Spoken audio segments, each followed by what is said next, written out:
kick is up, and the kick is good. He nailed it. He'll step and throw it high into the air. Touchdown, Warriors. Intercepted by Antonio Harmon. And now he's going to go all the way. 60-yard interception return. To his right. Nailed as he throws to the end zone. It's going to be caught.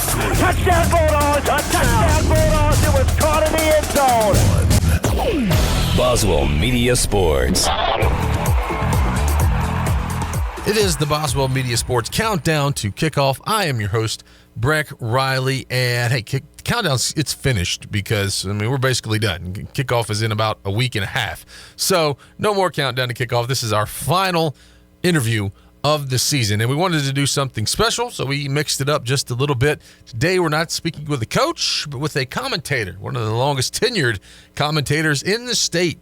Voice of the Ole Miss Rebels, David Kellum, been on the call for Ole Miss sports for 40 years. And just like coaches, broadcasters, they have to prepare just as hard for football season. So you got to get, all your information, get all your game notes ready to go. And so we talked to David about that. Also talked to him a little bit about how he takes some time off, because he does this from August all the way through June most years. So we talked to him about that for a little bit, but we're excited to have voice of the Rebels, David Kellum, right here on the Boswell Media Sports Countdown to Kickoff.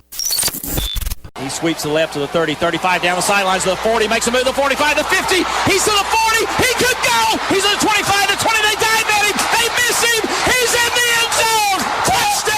An 8-time Mississippi Sportscaster of the Year. He's been doing Ole Miss games for over 40 years. Voice of the Rebels, David Kellum. David, thanks for being on with us. Man, great. Looking forward to it. So the first question I have to ask is, what's it like doing something like this for 40 years?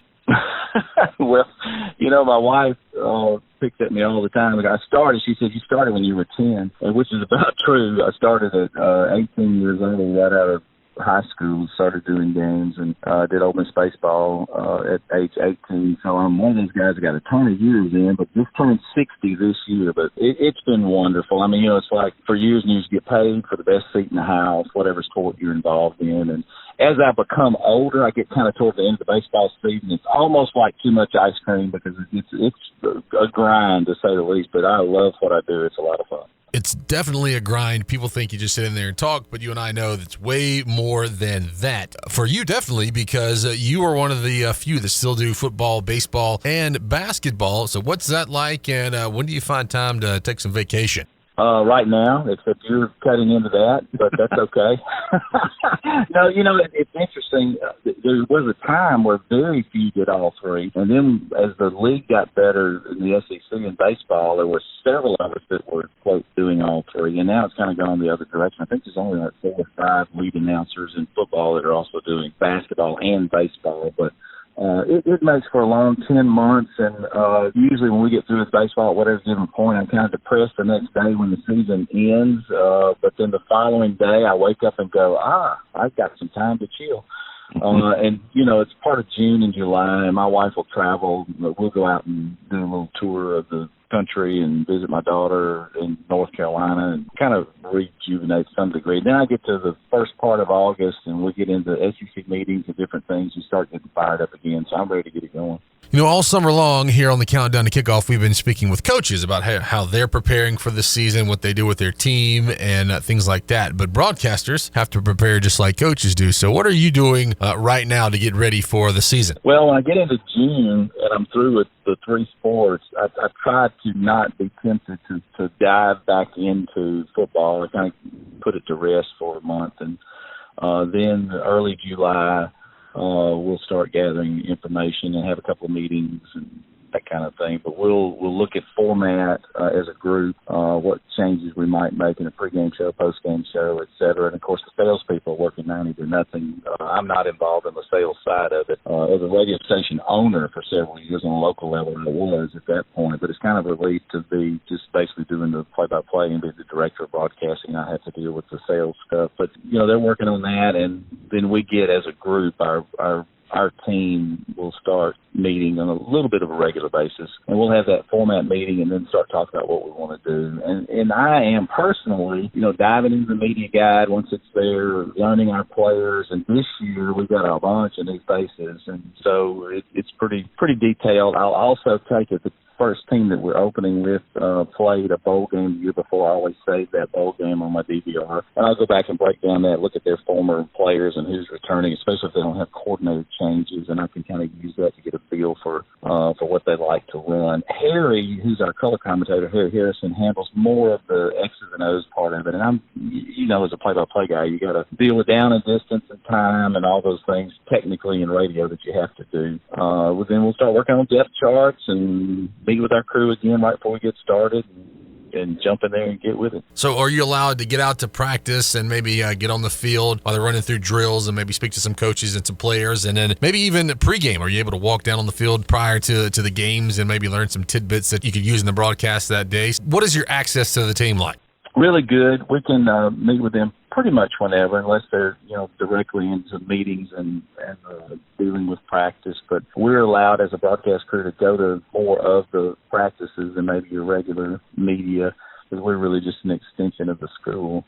Harry Harrison, who's a former player, goes to nearly every practice. He doesn't miss hardly any of them, and so he's just a walking depth chart, which is really cool. That helps us from a broadcast standpoint too. And I'll go to 5, 6, 7, maybe before the season starts, and spend time watching what we're doing and talking with coaches about different styles. And of course, I've never worked with Coach Rodriguez before. I have worked with Mike McIntyre before, and we're very fortunate bringing 2 new coordinators. But with that comes a lot of the learning curve for us as broadcasters too. But we do get the opportunity to spend a lot of time with the players and get to know them a little bit better. It's kind of neat. I sort of use former players that I've already met and talked to a little bit to kind of get to know some of the younger guys, and we'll get game notes, little tidbits about them that maybe nobody knows from a family standpoint, or what they did kind of crazy in high school and different things. But I like to use just little tidbits of unique information on a broadcast too.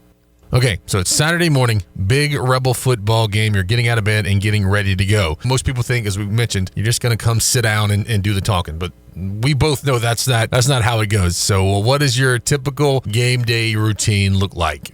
Usually get to the stadiums 2 hours before broadcast, which is 2 hours before kickoff, or it's about 4 hours before kickoff, sometimes earlier than that. Usually I'll have, I'm very fortunate in this capacity. I have 2 spotters. Most of the play-by-play people have only 1. But years ago, our athletic director wanted me to mention offensive linemen more, because he was a former offensive lineman, Coach Alford, when he was the athletic director at Ole Miss. And so I told him, I said, well, I've got to have a second spotter to be able to do that. I got to watch the ball. And so fortunately, years ago, he required the network to give me a second spotter. So I have an offensive and a defensive spotter instead of one person trying to do both, which allows us to do a whole lot more in getting names in there and all. So we'll meet with the spotting boards that I design, and I'll talk to the offensive spotter, defensive spotter about things that you might see, different type of formations that the opponent may throw at us, and those kind of things. We'll do that before the game and kind of go over what we're going to do in the pregame show. Richard Cross and Brett Norsworthy are back with us again, and they handle the pregame show, and they're really, really phenomenally good, do a great job. And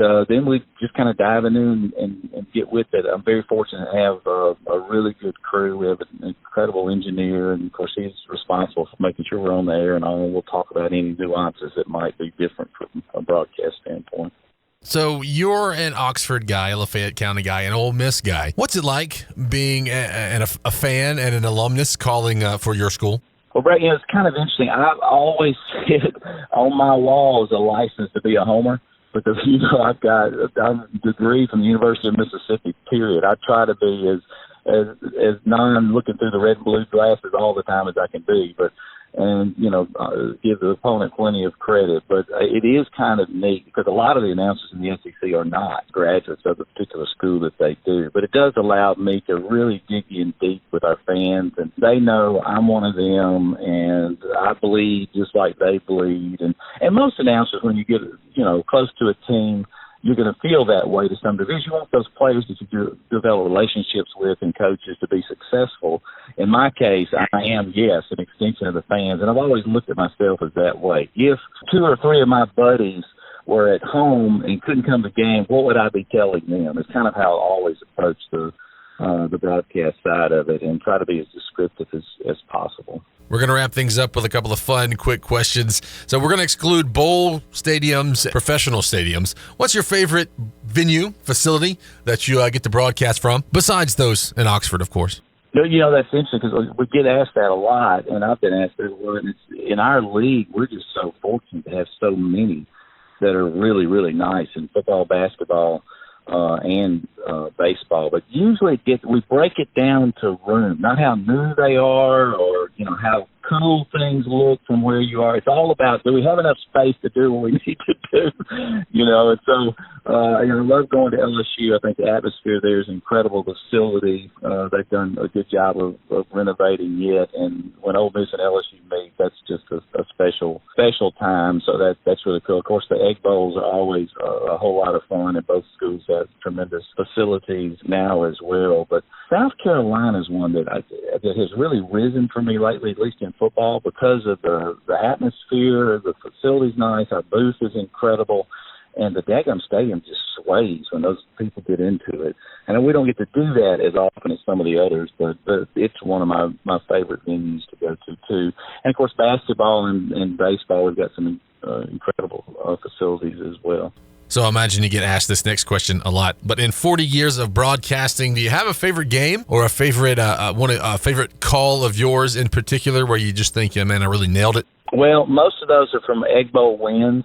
Those are the ones I like the best. And my state friends and buddies go, yeah, he would mention that. But I don't think about the Egg Bowl losses. Just move on, But there's really not been just one particular one. I know when the stand the year against Mississippi State where Ole Miss held the Dogs inside the 10 for 12 total times, I think, by taking a knee and we got the ball back. That was an incredible set of plays. There's been some really dynamic ones through the years I've enjoyed to call, but not just one particular that kind of steps, to the front for me. Getting to Omaha in 2014 was a good call and a good moment for me personally. It's been a long time since Ole Miss had done that, but I really gravitate more toward the relationships and all, and remember those more. But it's always tremendous amount of pressure to get it right and to get an iconic call. The late Rod Bramlett, who just died at Auburn, but was a good friend of mine, and it's just a